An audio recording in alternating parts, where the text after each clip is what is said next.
Sekarang dan seperti apa kelangkaan yang dirasakan saat ini? Ya, memang akhir-akhir ini terjadi satu kelangkaan oksigen. Ya, itu tidak saja dialami oleh Rumah Sakit Kota Bima, itu pun dialami oleh Rumah Sakit Kabupaten Bima, Rumah Sakit Dompu dan seluruh NTB. Nah, ini yang menjadi pembahasan kita kemarin ya di Forkompinda di tingkat provinsi. Nah, sampai hari ini kita berusaha bagaimana penyedia yang ada di Pulau Lombok bisa mendistribusikan oksigen-oksigennya yang ada agensinya yang ada di Kota Bima maupun di kabupaten. Nah, memang terasa kebutuhan oksigen kita ini sangat melonjak sekali. Karena kita bisa katakan dari bulan Januari sampai bulan Juli ini itu kurang lebih menghabiskan 1.400 tabung oksigen. Nah, artinya di luar prediksi kita. Nah, artinya pemerintah pada hari ini berusaha ya bagaimana mungkin kesediaan oksigen ini bisa terpenuhi. Karena saya langsung menanyakan kepada Samator di Lombok Barat, penyedianya yang kontrak langsung dengan Ulet Jaya, itu mereka harus memproduksi 5 kali lipat. Nah, artinya kebutuhan yang begitu tinggi oksigen di tengah pandemi ini. Karena banyak sekali masyarakat yang langsung mengambil oksigen untuk jaga-jaga di rumahnya. Nah, begitu juga rumah sakit kita juga sudah melakukan kontrak dengan Ulet Jaya, tapi tidak terpenuhi. Kemarin saja berusaha bagaimana saya menghubungi langsung pimpinan dari Samator, kita kirim ambulan kita di sana, hanya bisa kita diberikan 25 tabung. Nah, kita juga sudah berkoordinasi dengan wakil gubernur dan lain-lainnya, dengan penegak, dengan Polda dan lain-lainnya. Nah, langkah-langkah yang kita lakukan hari ini bagaimana pemerintah Kota Bima ya mampu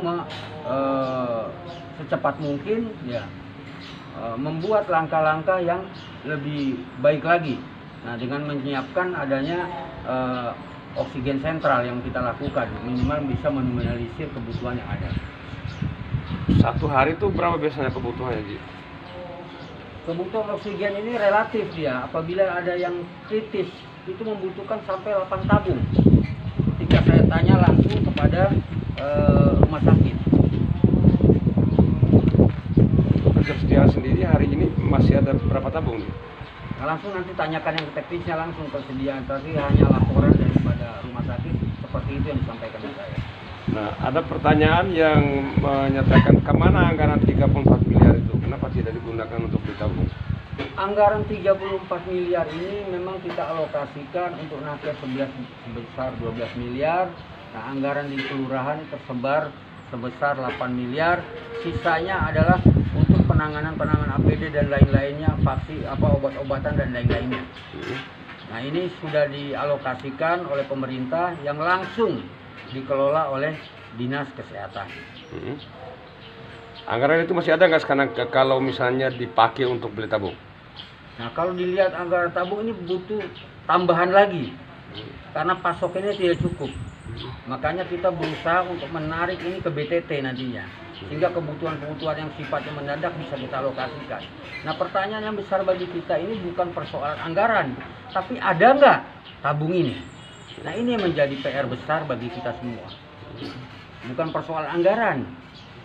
Jadi kesediaan tabung ini yang kita pikirkan. Aji, ada yang bilang bahwa kelangkaan oksigen ini merupakan fenomena nasional.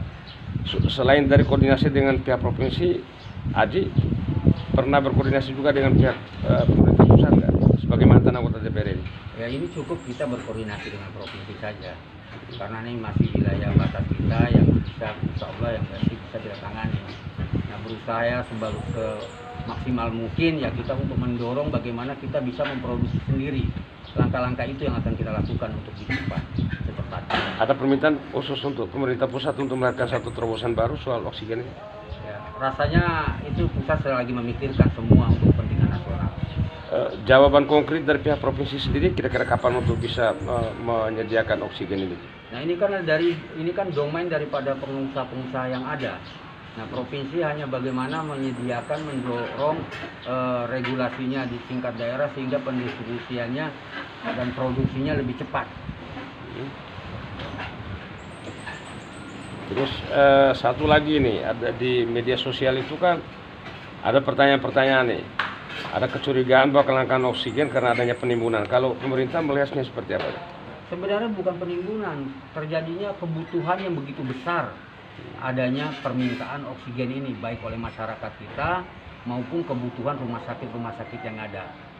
Jadi unpredictable dengan kondisi seperti ini, bahwa masyarakat kita yang sesak napas ini begitu tinggi. Sebagai contoh, masyarakat kita pas akut dirawat di UGD, nah ini langsung penanganan yang cukup kritis.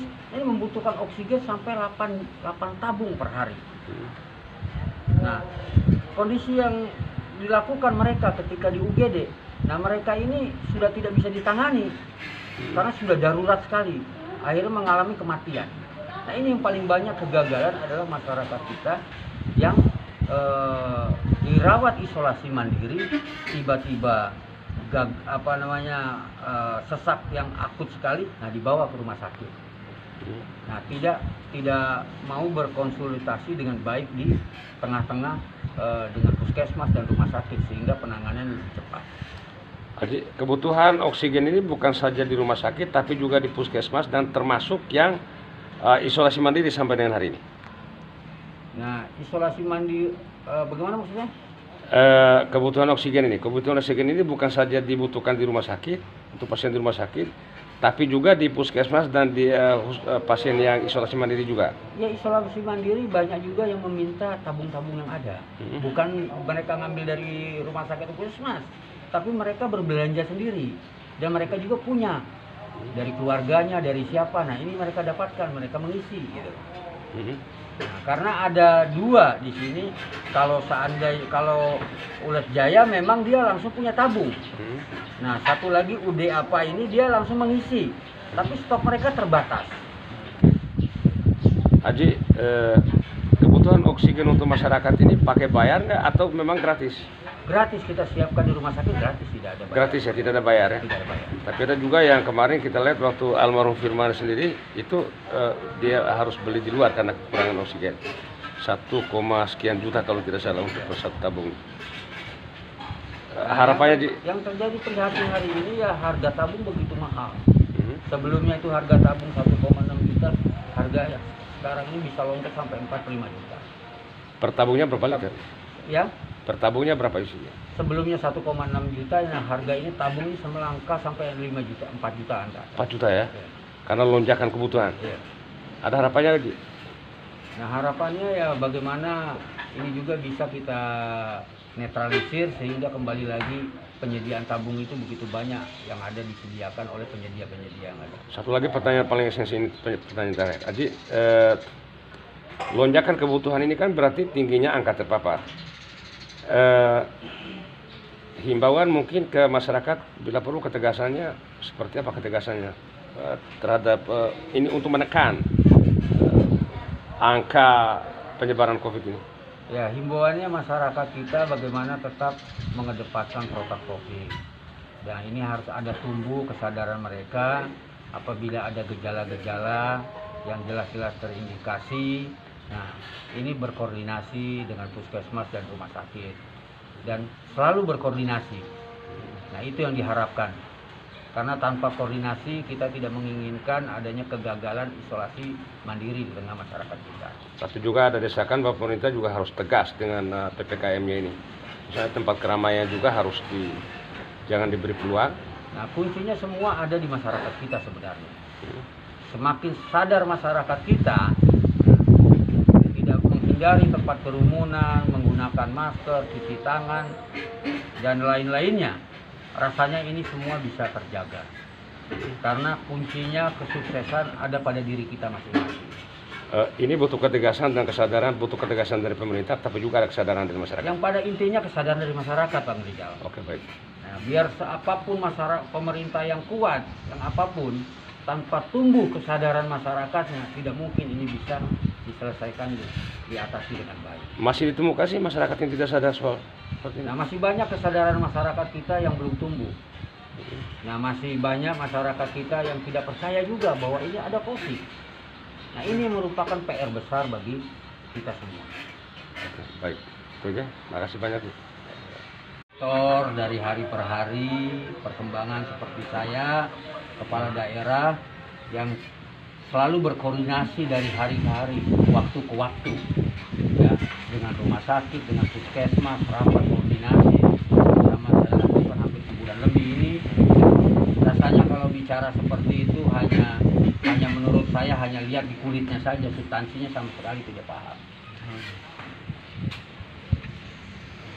Bagaimana dengan komentar yang mengatakan bahwa dari gubernur sudah mendistribusikan oksigen, tapi kenapa tetap terjadi kelangkaan di Kota Bima? Tidak ada pendistribusian yang ada. So, Ini jujur saja, Siap. ya memang gubernur telah memerintahkan seperti itu, tapi pendistribusian yang sangat masif tidak terjadi. Justru kita mengirimkan ambulan kita kemarin untuk meminta 25, kita minta 50 hanya dikasih 25. di Somator itu. Iya. So,